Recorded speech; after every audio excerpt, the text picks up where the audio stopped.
চলো না আমরা আজ এই প্রকৃতির মাঝে হারিয়ে কিছু কিছু ছোট্ট ছোট্ট করে সেই গানগুলা মনে করি। একটা গান মানুষের জীবনে অনেক কিছু মনে করিয়ে দেয়। তো আমি এই মুহূর্তে এই সবুজ অরণ্য হারিয়ে গেছি। অনেক সময় গানই মনে পড়ে না আমার এই সবুজের দিকে তাকালে। তারপর চেষ্টা করব। মন পাখিরে বুঝাইলে সে বুঝে না, প্রগত মানে না।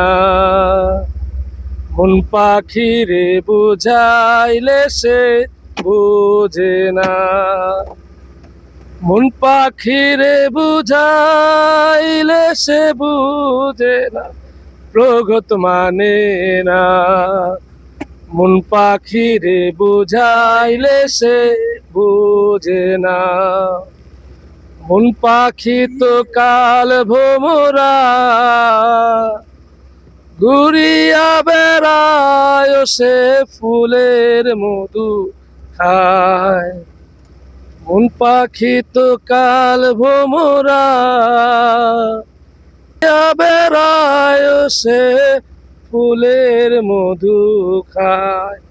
যদিও গান আজকে অনেক সুন্দর গান, সারা রাত্রে লঞ্চের উপরে থেকে একেবারে ঠান্ডা লেগেছে সবার। তাহলে আমরা আপনাদেরকে চেষ্টা করবো একটু আনন্দ দেওয়ার জন্য। আপনারা একটু দেখেন যে আমরা কেন আসছি, আপনারা কেন আসবেন। আমরা আসছি বিদায় আপনারা আসবেন না, আপনারা আসবেন শুধু আনন্দ আর সবুজ দেখার জন্য। কি সুন্দর এই আল্লাহর নিয়ামত, আল্লাহর সৃষ্টি, এত সুন্দর। আমি আপনাদের কিভাবে বলবো, আমি হারিয়ে গেছি এই সবুজের ভিতরে। কিছুক্ষণ পরে পরে দেখি ভিতরে বড় বড় মহিষ, গরু, মাঝে মধ্যে আর এই গভীর জঙ্গলে সাধারণ মানুষদের বসবাস। খুব ভালো লাগছে। আমি বছরে একবার আসার জন্য চিন্তা ভাবনা করি এবং আসি।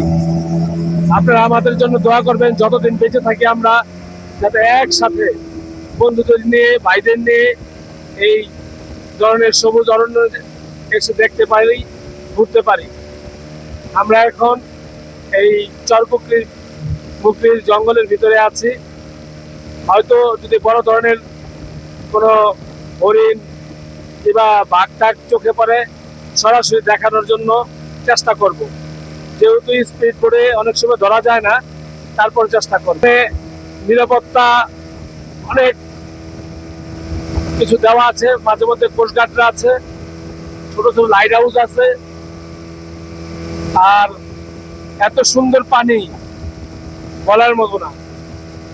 আমরা আবার এরপরে তারুয়ার দ্বীপ যাব, তারপরে যাব আপনার লাইট হাউস, তারপর হয়তো আমরা যাবো আমাদের গন্তব্যস্থলে আবার সেই হোটেলে। তো আমার সাথে আমার ছোট ভাইকে কিছু বলার জন্য অনুরোধ করব। ধন্যবাদ ভাইকে। এই প্রকৃতির অনুভূতি বলে শেষ করা যাবে না। প্রকৃতি আসলে অনেক চমৎকার। ঘুরতে আসলে সবাই বুঝতে পারবেন প্রকৃতি কেন চমৎকার। প্রকৃতির দিক তাকালে মনে হয় এই প্রকৃতির সাথে মিশে যাই, একাকার হয়ে যায়। তাই প্রকৃতিকে ভালোবাসুন, ভালোবাসতে শিখুন। প্রকৃতি খুব চমৎকার। ধন্যবাদ সবাইকে।